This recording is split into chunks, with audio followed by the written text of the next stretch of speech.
Hello every von, ಹೇಗಿದ್ದೀರಾ ಮಕ್ಕಳೇ? ಎಲ್ಲರೂ ತುಂಬಾ ಚೆನ್ನಾಗಿದ್ದೀರಿ ಅಂತ ಅನ್ಕೊಂಡಿದ್ದೇನೆ. Welcome to a very important and interesting video. ಅದೇನಂದರೆ how to guess MCQs correctly. So ನಿಮ್ಮ KCT ನೀಟ್ JE ಎಕ್ಸಾಮ್ ಎಲ್ಲ ಹತ್ರ ಬರ್ತಾ ಇದೆ. JE ಎಕ್ಸಾಮ್ ಆಗಿ ಹೋಗಿದೆ ಬಿಡಿ.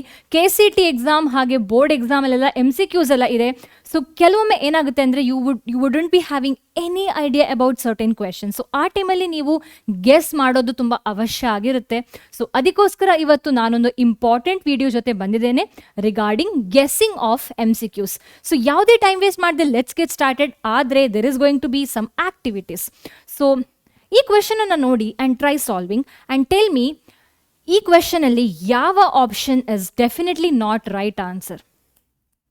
25 ಅಲ್ವಾ? ಯಾಕಂದರೆ ಈ ವ್ಯಾಲ್ಯೂ ಏನಿದೆ ಇದು ತುಂಬ ಜಾಸ್ತಿ ಇದೆ compare to other. So you can remove this option C. ಇನ್ನೊಂದು ಕ್ವೆಶನ್ ಕೊಡ್ತಾ ಇದ್ದೇನೆ ನೋಡಿ. So over here, calculate the cardiac output of an individual having 70 heartbeat per minute with a stroke volume 55 ml. So ಈ option ಏನಿದೆ, 4 options. So ಇಲ್ಲಿ ನೀವು ಯಾವ ಆಪ್ಷನ್ಸನ್ನು remove ಮಾಡ್ಬೋದು? 125, ನನ್ ಆಫ್ ದಿ ಎಬೋ ಅಲ್ವಾ? ಸೊ ಈಗ ನಮಗೇನು ಗೊತ್ತಾಗುತ್ತೆ ಅಂದರೆ, ಈ ಗೆಸ್ ಮಾಡೋದ್ರಿಂದ sometimes you can be right 50-50. So there is 50% chance of you being right if you go with any of these two. So let's get started with the video. Specifically ನೀವು ಯಾವಾಗ guess ಮಾಡಬಹುದು ಅಂತ. So ಯಾವಾಗ guess ಮಾಡ್ಬೋದು? When there is no negative mark, or even if there is negative mark, or even if there is no negative mark, ನೀವು ಬರೀ 5 ಕ್ವೆಶನ್ಸ್ಗೆ ಮಾತ್ರ ಈ ಥರ ಆನ್ಸರ್ ಮಾಡಬಹುದು. ಸೊ ಇಮ್ಯಾಜಿನ್ ನೀವು ಎಲ್ಲ KCTಯ ಎಲ್ಲ ಕ್ವೆಶನ್ಸ್ 180 ಕ್ವೆಶನ್ಸ್ ಗೆಸ್ ಮಾಡ್ತೇನೆಂದರೆ no, that's not going to work. It won't be successful. ಅಂದರೆ ನಿಮ್ಮ ಗೆಸ್ಸಿಂಗ್ ಕರೆಕ್ಟ್ ಆಗಿರೋ ಚಾನ್ಸಸ್ ಕಮ್ಮಿ ಇರುತ್ತೆ. ಓಕೆ, ಸೊ ಗೆಸ್ ಮಾಡುವಾಗ make sure it's not more than 5 questions. Okay, ಯಾವ ಟೈಮಲ್ಲಿ ಗೆಸ್ ಮಾಡಬೇಕು ನೀವು? Not in the very beginning of the exam, but at the end of the exam. So ನೀವು ಎಲ್ಲ ಕ್ವೆಶನ್ಸನ್ನು ಆನ್ಸರ್ ಮಾಡಿ, ನಿಮಗೆಲ್ಲ ಏನು ಕಾನ್ಸೆಪ್ಟ್ ಗೊತ್ತಿದೆ, ಅದರ ಬೇಸ್ಡ್ ಔಟ್ ಏನು ಕ್ವೆಶನ್ಸ್ ಬಂದಿದೆ, ಸೊ ಅದೆಲ್ಲ ಸಾಲ್ವ್ ಮಾಡಿ ಆದಮೇಲೆ last 5 or maybe 10 to 15 minutes ನಿಮ್ಮ ಹತ್ರ ಉಳಿದಿದೆ, ನಿಮ್ಮ ಹತ್ರ ಟೈಮ್ ಇದೆ, ಆದರೆ ಕೆಲವು ಕ್ವೆಶನಿಗೆ ನಿಮಗೆ ಆನ್ಸರ್ ಗೊತ್ತಿಲ್ಲ, you have no idea. So ಈ ಟೈಮಲ್ಲಿ ನೀವು ಗೆಸ್ ಮಾಡಬೇಕಾಗುತ್ತೆ. Okay, so this is the best time to guess. And I have to tell you, ನಾನೀಗೇನು ಟೆಕ್ನಿಕ್ ಹೇಳ್ತೇನೆ, it is not 100% true, because every question is an individual question. So examiner ಅಥವಾ ಎಕ್ಸಾಮ್ನ questions ಏನು prepare ಮಾಡ್ತಾರೆ, so ಆ question prepare ಮಾಡುವಾಗ sometime they can give you none of the above as well as a right answer. Sometimes they can give you. Okay, so every question is going to be individual question. So ನಾನೇನು ಹೇಳ್ತಾ ಇದ್ದೇನೆ, ಏನು tips ಕೊಡ್ತಾ ಇದ್ದೇನೆ, so it is not 100% true for all the question. Okay, not true for all the questions. Okay, so the very first tip regarding guessing the question ಏನಂದರೆ, read the question properly. So ಈ ಕ್ವೆಶನಲ್ಲಿ correct mention the correct statement, mention the incorrect statement. ಇದನ್ನು ಕರೆಕ್ಟಾಗಿ ಓದ್ಕೊಳ್ಳಿ ಫಸ್ಟಿಗೆ. ನೀವೇನು ಮಾಡ್ತೀರಾ, ಕರೆಕ್ಟನ್ನು incorrect ಓದ್ತೀರಾ, ಇನ್ಕರೆಕ್ಟನ್ನು ಕರೆಕ್ಟ್ ಅಂತ ಓದ್ತೀರಾ. ಹಾಗೆ ಕೆಲವು ಆಪ್ಷನ್ಸಲ್ಲಿ ಫಾಲ್ಸ್ ಸ್ಟೇಟ್ಮೆಂಟ್ ಕೊಡಿ ಅಥವಾ ಟ್ರೂ ಸ್ಟೇಟ್ಮೆಂಟ್ ಕೊಡಿ ಅಂತ ಕೊಡ್ತಾರೆ. ಸೊ ನೀವು ಓದುವಾಗ ಫಾಲ್ಸ್ ಅಂತ ಓದ್ತೀರಾ, ಆದರೆ ಆಪ್ಷನಲ್ಲಿ ಟ್ರೂ ಸ್ಟೇಟ್ಮೆಂಟನ್ನು ಮಾರ್ಕ್ ಮಾಡಿ ಕೊಡ್ತೀರಾ. ಹಾಗೆ ಕೆಲವು ಕ್ವೆಶನಲ್ಲಿ ಎಕ್ಸೆಪ್ಟ್ ಅಂತ ಒಂದು ವರ್ಡ್ ಹಾಕ್ತಾರೆ. ಎಕ್ಸೆಪ್ಷನ್ ಅನ್ನ ಅಂದರೆ ಏನು ಹೇಳುವಂಥದ್ದು, ಎಕ್ಸೆಪ್ಟ್ ಅಂತ ಯೂಶ್ವಲ್ ಆಗಿ ಆ್ಯಡ್ ಮಾಡಿದ್ರೆ ಒಂದು ಕ್ವೆಶನಲ್ಲಿ ಇಟ್ ಮೀನ್ಸ್ ಏನು, ಇನ್ಕರೆಕ್ಟ್ ಸ್ಟೇಟ್ಮೆಂಟನ್ನು ಹೇಳುವಂಥದ್ದು, ಮೆನ್ಷನ್ ಮಾಡಿ ಅಂತ ಹೇಳುವಂಥದ್ದು. ಓಕೆ, ಸೊ ಈ ಏನು ಕ್ವೆಶನನ್ನು ಕರೆಕ್ಟಾಗಿ ಓದೋದು ತುಂಬಾ important. Even if you guessing, even if you not guessing, ನಿಮಗೆ ಕಾನ್ಸೆಪ್ಟ್ ಗೊತ್ತಿರಲಿ ಗೊತ್ತಿರದೇ ಇರಲಿ, ಈ ವರ್ಡನ್ನು ಅರ್ಥ ಮಾಡಿಕೊಂಡು ಕ್ವೆಶನನ್ನು ಕರೆಕ್ಟಾಗಿ ಓದೋದು ತುಂಬಾ important. And the very first method is elimination method. So elimination method ಅಂದ್ರೇನು? You are eliminating. ಸೊ ನಾನು ಸ್ಟಾರ್ಟಿಂಗಲ್ಲಿ ಏನು ಆಕ್ಟಿವಿಟಿ ಕೊಟ್ಟಿದ್ದೆ ನಿಮಗೆ ಅಲ್ವಾ, 2 ಕ್ವೆಶನ್ ಕೊಟ್ಟಿದ್ದೆ ಅಲ್ವಾ, MTPs are safe up to dash week. So ಇಲ್ಲಿ ಜಾಸ್ತಿ ಒಂದು number compare to other was 25. So this was been eliminated. So ಇದನ್ನು ನೀವು ಎಲಿಮಿನೇಟ್ ಮಾಡ್ಬೋದು ಅಲ್ವಾ. ಸೊ ಹೆಚ್ಚಾಗಿ ಈ ಕಮ್ಮಿ ಮತ್ತು ತುಂಬ ಕಮ್ಮಿ ವ್ಯಾಲ್ಯೂ ಹಾಗೆ ತುಂಬ ಜಾಸ್ತಿ ವ್ಯಾಲ್ಯೂವನ್ನು ನೀವು ರಿಮೂವ್ ಮಾಡ್ಬೋದು. So you can also remove 10. So ಉಳಿದಿರುವಂಥದ್ದು 12 ಮತ್ತು 16. So actually for this question 12 is right answer. Okay so up till 12 week MTP is going to be safe. So ಈ ಥರ ಎಲಿಮಿನೇಟ್ ಮಾಡಿ ನೀವು ಆನ್ಸರ್ ಮಾಡಬಹುದು if you have no idea about a particular question or a concept ಅಲ್ವಾ.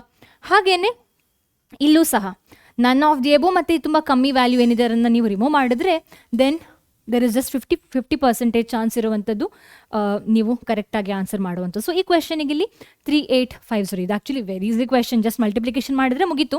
Okay so ಇದೆಲ್ಲ ನಾನು ಕತೆ ಕಟ್ಟಿ ಹೇಳ್ತಾ ಇರುವಂಥದ್ದಲ್ಲ, KCTಯ ಕ್ವೆಶನನ್ನೇ ಕೊಡ್ತಾ ಇದ್ದೇನೆ ನೋಡಿ.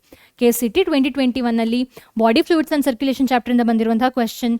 ಸೊ ಇದು ನಾನೇ ಕೊಟ್ಟಿರುವಂಥದ್ದು. ಹಾಗೆ I am gonna show another question as well. So ಅದರಲ್ಲೂ ಸಹ ನೀವು ಹೇಗೆ ಗೆಸ್ ಮಾಡ್ಬೋದು ಅಂತ ಹೇಳಲಿಕ್ಕಿದ್ದೇನೆ. So that's how you can actually eliminate certain option and answer ಮಾಡುವಂಥದ್ದು. ಸೊ ಕೆಲವೊಮ್ಮೆ ನಿಮಗೆ ಕಾನ್ಸೆಪ್ಟ್ ಎಲ್ಲ ಗೊತ್ತಿದ್ರೂ ಸಹ you can still go for elimination method. So concept ಗೊತ್ತಿದೆ ಅಂತಂದರೆ ನೀವು ಈ ಗೆಸ್ ಮಾಡೋದು ಇನ್ನೂ ಈಸಿ ಆಗುತ್ತೆ. ಯಾಕಂದರೆ ಮೇ ಬಿ ಕಾನ್ಸೆಪ್ಟ್ ಸ್ವಲ್ಪ ಮರ್ತು ಹೋಗಿದೆ ಅಂತ ಆಗೋವಾಗ ಸೊ ಅದನ್ನು ಆಪ್ಷನನ್ನು ನೋಡಿ ನೆನಪಾಗೋ ಚಾನ್ಸಸ್ ಇರುತ್ತೆ, ಅಥವಾ ಏನೋ ಒಂದು ಪ್ಯಾಟರ್ನ್ ನಾವು ಕಂಡು ಹಿಡಿಬೋದು. ಸೊ ಯಾವುದು ರಾಂಗ್ ಆಪ್ಷನ್ ಅಂತ ನಾವು ಅದನ್ನು ರಿಮೂವ್ ಮಾಡಿ ರೈಟ್ ಆನ್ಸರನ್ನು ಎಲಿಮಿನೇಷನ್ ಮೆಥಡ್ ಮೂಲಕ ಆನ್ಸರ್ ಮಾಡಬಹುದು. Okay, and use logic while answering.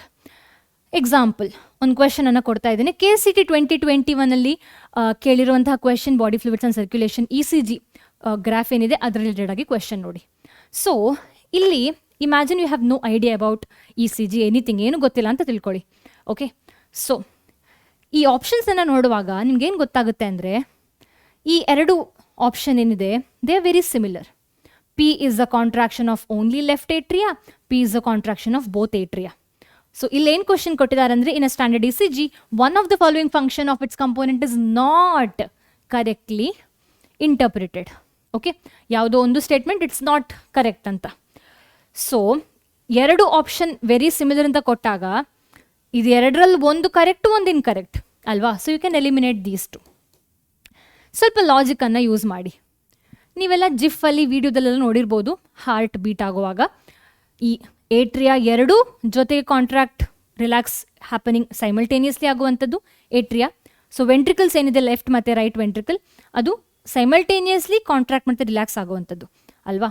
ಆದರೆ ಇಲ್ಲೇನು ಕೊಟ್ಟಿದ್ದಾರೆ ನೋಡಿ, P is the contraction of only left atria ಅಲ್ವಾ. ಸೊ ಇದು ಇನ್ಕರೆಕ್ಟ್ ಅಂತ we can interpret here. So ಇಲ್ಲೇನು ಕೊಟ್ಟಿದ್ದಾರೆ, P is the contraction of both atria. So ಇದು ಆ್ಯಕ್ಚುಲಿ ಕರೆಕ್ಟ್ ಸ್ಟೇಟ್ಮೆಂಟ್, ಆದರೆ ಇಲ್ಲಿ ಕ್ವೆಶನ್ ಏನು ನಾಟ್ ಕರೆಕ್ಟ್ಲಿ ಇಂಟರ್ಪ್ರಿಟೆಡ್ ಅಲ್ವಾ. So that is how you can logically think and correct ಆನ್ಸರನ್ನು ಈ ಥರ ಕೊಡಬಹುದು. ಓಕೆ, ಸೊ ಅದು ಅಲ್ಲದೆ ನೀವು ಮ್ಯಾಥ್ಸ್, ಫಿಸಿಕ್ಸ್, ಕೆಮಿಸ್ಟ್ರಿಯನ್ನು ಕನ್ಸಿಡರ್ ಮಾಡಿದ್ರೆ ವ್ಯಾಲ್ಯೂಸನ್ನು ಯೂಸ್ ಮಾಡಿಕೊಂಡು you can logically think and go for the right answer. Question ಕೇಳಿದ್ದಾರೆ ವಾಲ್ಯೂಮಲ್ಲಿ ಆನ್ಸರ್ ಮಾಡಿ ಅಂತ, ಆಪ್ಷನ್ಸಲ್ಲಿ ಮೀಟರಲ್ಲಿದೆ ವಾಲ್ಯೂಮ್, ಮೀಟರಲ್ಲಿ ಕೊಟ್ಟಿದ್ದಾರೆ. ಸೊ ಅಂತಹ ಆಪ್ಷನ್ಸನ್ನು ರಿಮೂವ್ ಮಾಡ್ಬೋದು. ಓಕೆ, ಅಥವಾ ಕೆಲವು ಫಾರ್ಮ್ಯುಲಾಸ್, ಗ್ರಾಫ್, ಡಯಾಗ್ರಾಮ್ಸ್, ಸೊ ಇದನ್ನೆಲ್ಲ ಈ ರಿಲೇಟೆಡ್ ವಿಚಾರದಲ್ಲಿ ಈ ಥರ ಲಾಜಿಕ್ ಆಗಿ ಥಿಂಕ್ ಮಾಡಿ ನೀವು ರೈಟ್ ಆನ್ಸರನ್ನು ಕೊಡ್ಬೋದು.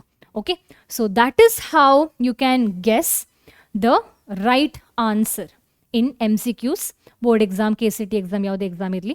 Okay, so that's all for today. Let's meet in the next video. I hope ಈ ವಿಡಿಯೋ ಹೆಲ್ಪ್ಫುಲ್ ಆಗಿದೆ ಅಂತ ತಿಳ್ಕೊಂಡಿದ್ದೇನೆ. So try guessing when you have no idea about the question. ಹಾಗೆ ನಾನೇನು ಹೇಳಿದ್ದೇನೆ it's not 100% true as well. So let's meet the next video. Until then bye.